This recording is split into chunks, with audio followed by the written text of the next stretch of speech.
안녕하십니까. 뉴스의 이면을 파헤쳐드리는 와이타임스 정세 분석의 추국일입니다.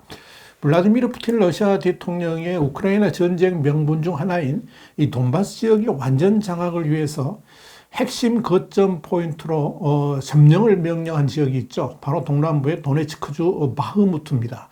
이 바흐무트에서 치열한 전투가 지속되고 있습니다. 로이터 통신은 현지 시간으로 5일 러시아군은 몇 주 동안 이 돈바스 지역의 바흐무트를 포위하고 점령하기 위해서 시도해 왔다 그랬습니다. 그러면서 그럼에도 러시아군은 진전이 더디고 큰 희생을 치르고 있는 것으로 보인다, 이렇게 보도를 했습니다. 여기에 대해서 올렉시 레즈니코프 우크라이나 국방부 장관은 이날 키이우에서 가진 기자회견에서 공세에 시달리는 바흐무트가 여전히 요새이자 우크라이나 전쟁의 상징적 지형이라고 강조했다, 이렇게 CNN이 보도를 했습니다. 이 러시아군을 위해서 우크라이나 침공에 참전하고 있는 러시아 민간 용병그룹 바그너의 수장이죠. 에브가니 프리고진도 이날 텔레그램 등을 통해서 우크라이나군은 바흐무트 어느 곳에서도 후퇴하지 않고 있다, 그들은 끝까지 싸우고 있다 그러면서 모든 거리, 또 모든 집, 모든 계단을 둘러싸고 북쪽 지역에서 치열한 전투가 벌어지고 있다고 밝혔습니다. 러시아 일부 언론이 이 우크라이나군이 바흐무트를 포기할 것이라고 보도를 했지만 프리고진이 이날 러시아 언론의 보도는 사실이 아니다 그러면서, 물론 언론이 군대가 후퇴하기를 바라는 것은 좋으나 이 바흐무트 북쪽 지역과 남쪽 동쪽에서는 이런 일이 일어나지 않고 있다라고 설명을 했습니다. 앞서 지난 3일 볼로디미르 젤렌스키 우크라이나 대통령은 이 수도 키이우에서 유럽연합 고위 관리들과 정상회담을 가진 뒤 기자회견에서 아무도 바흐무트를 주지 않을 것이라 그러면서 우리는 물러서지 않고 바흐무트를 위해서 계속 싸우겠다, 우리는 바흐무트를 우리의 요새로 여긴다, 이렇게 강조한 바 있습니다. 이 돈바스의 요충지인 바흐무트를 만약 러시아군이 장악한다 그러면 지난해 여름 이후에 가장 중요한 전략적 전진이 될 것으로 이렇게 평가받고 있습니다. 그렇기 때문에 이 지역 점령을 위해서 푸틴은 용병 집단인 바그너 그룹을 직접 투입을 했고, 프리고진도 바그너의 명의를 걸고 그야말로 모든 것을 쏟아붓고 있다, 이렇게 보시면 됩니다. 바그너 그룹은 러시아 교도소에서 차출한 이 죄수 용병들을 바로 바흐무트로 보내가지고 인간 방패로 사용하고 있기도 합니다. CNN은 지난 1일 바흐무트에서 바그너 그룹 대원들의 공습을 받고 전투 끝에 살아남은 우크라이나 군인인 이 안드리이의 경험담을 생생하게 보도를 했습니다. 이 안드리이는 바그너 그룹과의 전투를 좀비 영화의 한 장면에 빗댔습니다. 그러면서 초현실적인 경험이었다라고 해석을 했습니다. 안드리이가 이렇게 회고한 이유는 전투에 참여한 바그너 용병들이 전우들의 시체를 밟으면서 쌓인 시신 위로 타고 올라왔는데 그들이 공격을 시작하기 전에 마약을 복용한 것처럼 보였기 때문이었다, 이렇게 이야기를 했습니다. 실제로 안드리이가 이 바흐무트에 상대한 바그너 용병 부대는 한 줄에 10명씩 30m가량으로 늘어선 뒤에 정해진 위치를 표시하기 위해서 땅을 팠고, 또 다른 10명 그룹이 똑같이 뒤따르는 방식으로 인해 전술을 편 것으로 보입니다.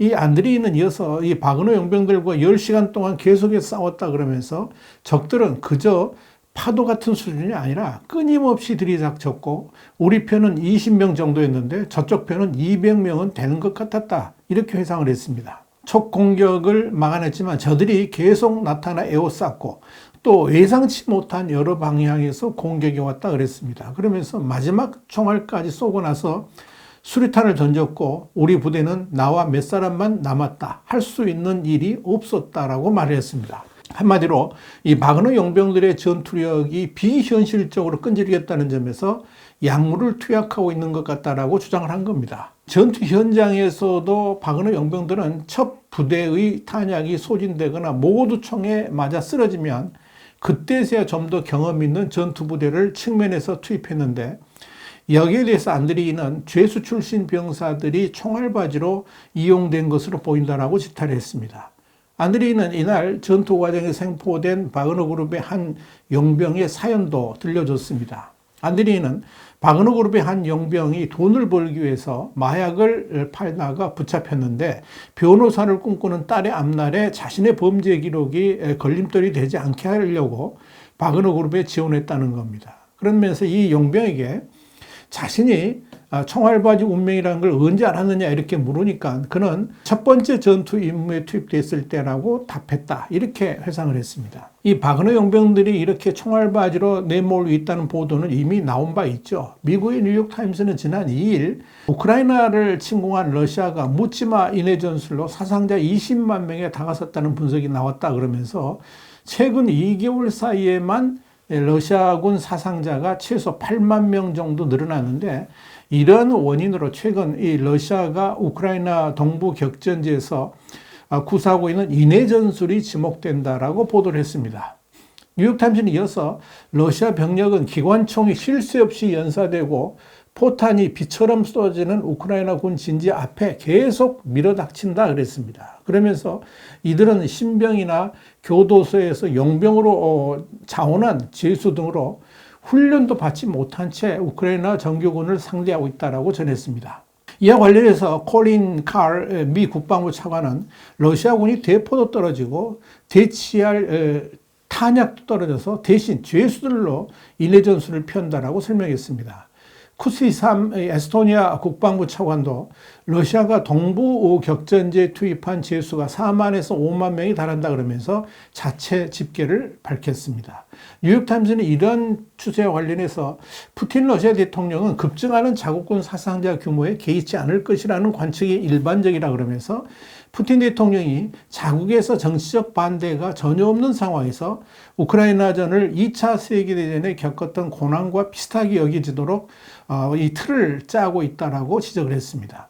소련군의 2차 세계대전 전사자는 800만 명이 달했는데 당시 이오시프 스탈린 소련 공산당 서기장은 당시 죄수 100만 명 정도를 전장에 보냈습니다. 푸틴도 바로 이 전철을 받고 있다 이렇게 보시면 됩니다.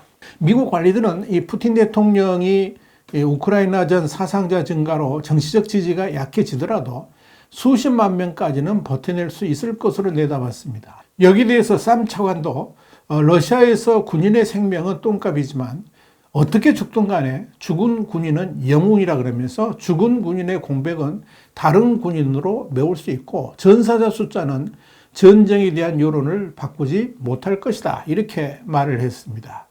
CNN은 또 지난 1월 30일 바그너 그룹에서 탈주해서 노르웨이로 달아난 전직 용병 안드레이 메드베데프하고의 인터뷰를 보도를 했습니다. 이 메드베데프는 군 복무 경력이 있었던 까닭에 작년 6월 용병 계약을 맺은 직후 최격전지 중 하나인 바흐무트에 투입돼서 현장 지휘관으로 활동을 했습니다. 그는 처음 자신 아래에 배치된 인원은 10명에 불과했는데 이후에 죄수들을 전쟁에 동원하면서 숫자가 급격히 늘어났다 그랬습니다. 그러면서 숫자를 셀 수가 없었다. 더 많은 시신이 쌓이면 내 밑에 더 많은 죄수가 충원되는 일이 끊임없이 반복됐다라고 밝혔습니다. 하지만 이렇게 충원된 병력 중 상당수는 제대로 된 작전 지시조차 받지 못한 채 전장에 내몰려 희생됐다고 말한 이 메드베데프는 실질적으로 전술 따위는 없었고 우리에게 내려진 명령에는 그저 적의 위치 정도만 나와 있었고 우리가 어떻게 행동해야 할 것인지에 대한 명확한 지시가 없었다라고 말을 했습니다. 자, 이런 상황에도 바그너 그룹 상층부는 사기가 떨어진 용병들을 공포로 다스린다고 합니다. 메드베데프는 그들은 싸우길 원치 않은 이들을 둘러싸고 신병들의 눈앞에서 총살했다 그러면서 전투를 거부한 죄수 2명을 모두 앞에서 사살하고 훈련병들이 파낸 참호 안에 매장하기도 했다라고 밝혔습니다. 그는 이 바그너 그룹을 창립한 이 프리고진 대표와 러시아군 특수부대 장교 출신인 드미트리 우트킨에게 직접 보고할 때도 있었다 그러면서 이 두 사람은 악마다 이렇게 불렀습니다. 메드베데프는 이어서 프리고진이 우크라이나 전선에서 전사한 죄수 출신 용병의 유족에게 1인당 500만 루블, 우리나라 돈 따지면 한 8,700만 원 정도 되는데 이런 금액의 위로금을 지급하겠다라고 약속했지만 실제로는 누구도 그런 종류의 돈을 지불하길 원치 않았고 실제로도 이 전사자 다수가 그저 실종 처리됐을 뿐이다 이렇게 주장했습니다. 결국 지난해 말 부대에서 탈주한 메드베데프는 러시아 내에 잠적해 있다가 최근에 국경을 넘는 데 성공해서 노르웨이에 망명을 신청했습니다. 자, 여러분, 이렇게 모든 것을 쏟아붓고 있는 바그너 용병들 때문에 이 바흐무트 상황은 일단 러시아에게 유리한 쪽으로 흘러가고 있는 것으로 보입니다. 젤렌스키 대통령도 지난 4일 돈바스 지역 도네츠크 주에서 러시아군의 지속적인 추가 투입으로 인해서 어려움을 겪고 있다고 밝혔습니다. 한나 말야르 우크라이나 국방부 차관도 이날 오전 러시아군이 이번 주 들어서 바흐무트와 라이만을 집중 공격해서 방어선을 무너뜨리려 시도했다 그러면서 우리 군은 탄력적 대응을 통해 이들을 방어하고 있다는 내용의 성명문을 내놨습니다. 처절한 사투가 벌어지고 있는 우크라이나 동남부 바흐무트, 우크라이나군의 건승을 기원합니다. 와이타임 정세 분석이었습니다. 감사합니다.